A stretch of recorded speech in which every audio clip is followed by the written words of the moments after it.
Well, first of all, I want to thank you guys. Care for All Children is very grateful and honored to be hosting this webinar this evening, to have Elliot and Sarah, Chelsea and Bridget share your perspectives of childcare before and after COVID. I think that this is the reason that we got into doing this work, was to hear these stories and these voices and bring it to parents. So I just want to say, that affordable quality childcare is not accessible for many parents. Despite decades of advocacy and well-intentioned philanthropic interventions, parents are still priced out of quality, and they are makeshifting and trying to make it work or leaving the job force to do so. And we want to change that. We are working on changing the way that Care for All Children can influence elected officials to think about prioritizing childcare and early care and education. We know that we do this by working on changing the narrative. So one of the biggest parts for Care for All Children is that we really need to see a change, that this isn't a parent problem. Listening to the parents today, listen to you, Elliot, talk about the history of childcare and the way that it is thought of in general and isn't very viable at its core and its foundation, means that this is not a parent problem, but it's a societal one where we are currently failing our youngest learners during a most critical time of their development. And we want to change that. And by hosting this evening, we hope that parents have an opportunity to learn about the childcare infrastructure and the problems that exist in it, to have a chance to share their personal childcare challenges, as we've heard from Chelsea and Bridget. And additionally, Care for All Children really is championing ways that parents and advocates can learn how to advocate for childcare in the future. So what do we want to do? We want to build a coalition of hundreds of thousands of parents and advocates. Voices will show that elected officials, that childcare is a crisis and that it is a critical voting determinant. And what do we mean by that? We say that right now, the childcare time is about from birth to 5 years before children will enter public school. And that can be a very short-lived time for when parents are extremely busy raising infants and toddlers and preschoolers, and that they want to balance their work and make sure that the kids are healthy and happy and educated. Where's time for this advocacy? And this can lead politicians to overlook parents, we've noticed, and that the people that supply childcare to parents.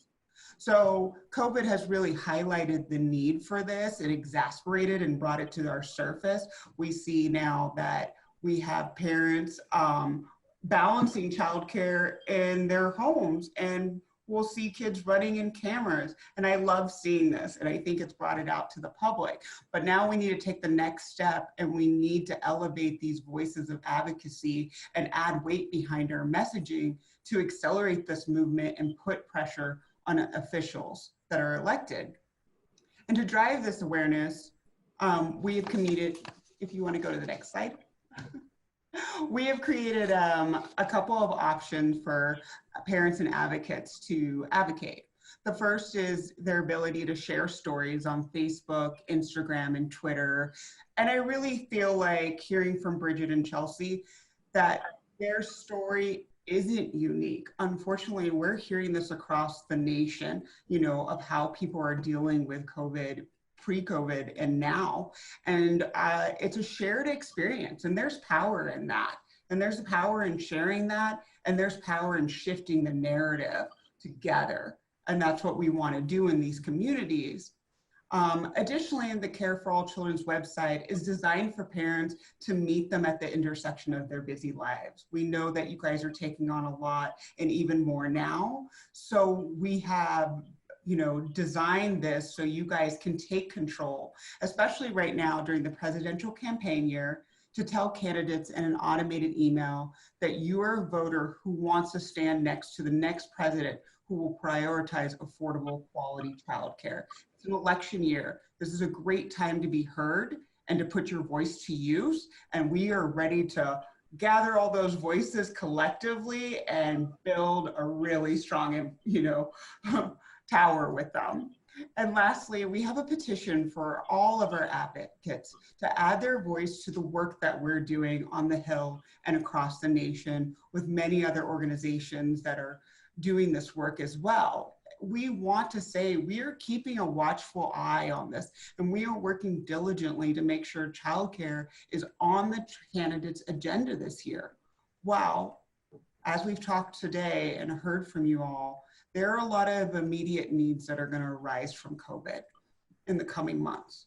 But it is really, really important that we do not forget childcare and that it does not get left behind in the conversations moving forward. And really, the pandemic has illustrated that childcare is essential for our childcare providers, to our frontline workers, to the parents returning to the workforce to rebuild our economy, you know? So we need a strong childcare sector that parents can rely on every day and even in crisis. And it's only through the collection of those individual voices that we're trying to collect and the votes that we will be able to convince politicians, Congress, presidential candidates that early care and education is a valuable and, I want to say, an essential part of our society. You know, it can't be overlooked anymore. At the end of the day, Care for All Children believes that parents should not be solely responsible for the cost of childcare. Elliot, you spoke a little bit about the limited public investment and a little bit of the money going into the system. And it's a tough job, and it's tough to keep this going as a business. And so we want to expand the conversations of what we can do around that. And second, that it should be easier and financially viable to operate high quality childcare supply. You know, we heard from Chelsea wondering, you know, and is it the chicken or the egg, you know, where you go to find supply, will it be available? Will childcare providers be open? You know, we have a lot of statistics coming in that a lot of them will be shutting their doors, have shut their doors, and don't know if they'll be able to open and when they'll reopen. So at the end of the day, no door should be the wrong door when deciding on childcare. So I know that Sarah said limit your time on media, but I feel like media with value added should sell you. That I want to thank you all for raising your voices here today. We are looking all across the spectrum of everybody who is integrated into childcare, and it might be a 1 degree or 3rd degree, but you'd be surprised how closely it affects our lives and that we're seeing this right now.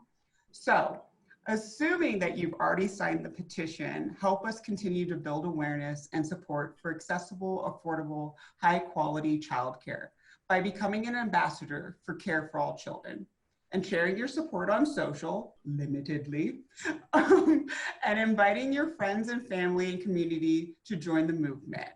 We really want you in this time to think of the things that you can control. And our ability to have civic duty in our government has always been something that is in the power of voters, right? It's a powerful thing that we have, and we want to really call on you guys to feel that you have access to advocating for this through Care for All Children, and that we are giving you the avenue and the pipeline to do so. We are honored in joining you all this evening to discuss how to elevate advocacy. And I want to remind everybody on the call in the coming weeks to go to Care for All Children as we continue to roll out new ways that you can advocate, and also to keep informed about our next webinar coming up in a couple of weeks. So I think that's it for me.